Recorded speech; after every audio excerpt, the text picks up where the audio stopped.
আজকের আমি তোমাদের সাথে আবার একটা নতুন রেসিপি শেয়ার করব। এটা হচ্ছে নন ভেজি, বাট এতে নো এগ।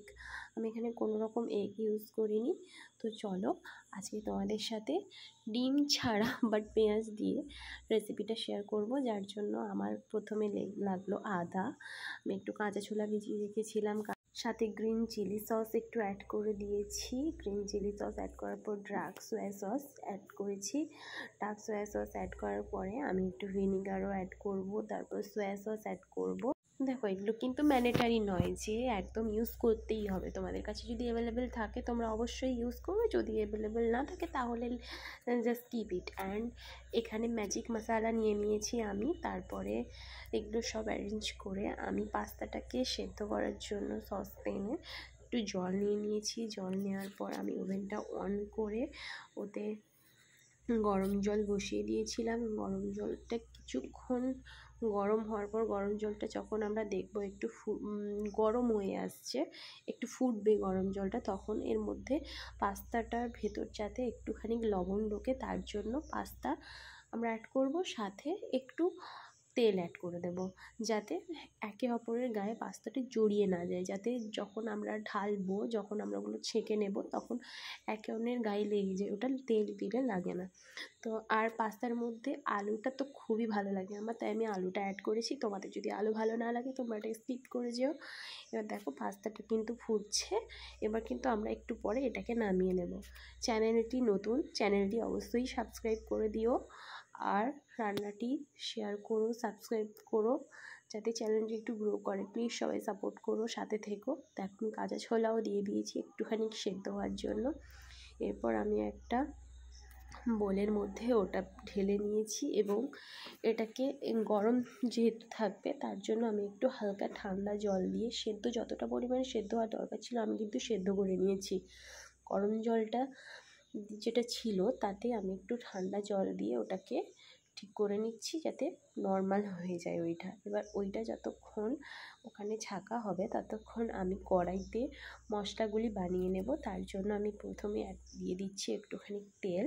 তেলের মধ্যে একে একে যখন তেলটি গরম হয়ে যাবে তার মধ্যে একে একে আমি পেঁয়াজ কুচি দিয়ে দেব। পেঁয়াজটি যখন দেওয়ার পরে পেঁয়াজটি যখন হালকা ব্রাউনিশ কালার আসবে তখন আমরা পেঁয়াজটিকে নাড়তে থাকবো। দেন পেঁয়াজটি যখন ব্রাউনিশ কালার আসবে তখন পেঁয়াজের মধ্যে আমরা আরও নানান কিছু অ্যাড করব।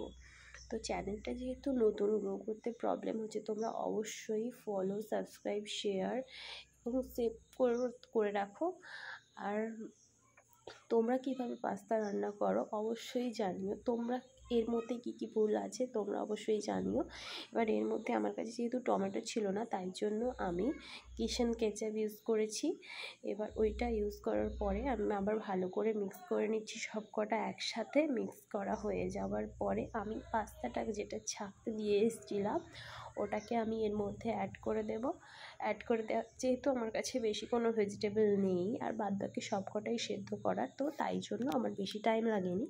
তো এই কটা দিয়েই আমি তার ভেতরে পাস্তাগুলো, আলু আর ছোলাটা অ্যাড করে দিয়েছি।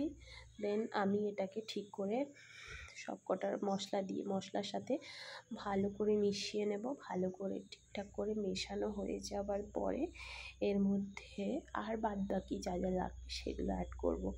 তোমরা দেখেছিলে আমি সোয়া সস, ভিনিগার, নানান সসগুলো রেখেছিলাম, সো সেগুলোই আমি একটা বলে সব কটা একসাথে নিয়ে নিয়েছিলাম। তো সেগুলোই আমি এই বাটির মধ্যে দিয়ে দিয়েছি, সব কটা একসাথেই দিয়ে দিয়েছি। এবার বাটি থেকে ওটা আমি এর মধ্যে ঢেলে নিয়েছি। ঢেলে নেওয়ার পরে আমি এমন একটা কালার এসছে, এই কালারটি আসার পরে আমি ম্যাজিক মশলা যেটা নিয়েছিলাম, তো ম্যাজিক মশলাটা দিয়ে ভালো করে এর ওপরে ছড়িয়ে নিয়েছি। অ্যাকচুয়ালি জানো ম্যাজিক মশলাটা না সত্যি খুবই দারুণ টেস্ট হয়, আর দিলে রান্না একটা আলাদাই টেস্ট আসে। তো তৈরি হয়ে গেছে আমাদের পাস্তা। আজকের জন্য এতটুকুই। দেখা হচ্ছে আবার পরের ভিডিওটি কেমন লাগলো অবশ্যই জানিও কমেন্ট সেকশনে। আর তোমরা কেমনভাবে পাস্তা খাও, কেমনভাবে পাস্তা বানাও অবশ্যই আমাকে জানিও। আর like, comment, share and subscribe করতে ভুলো না। বাই।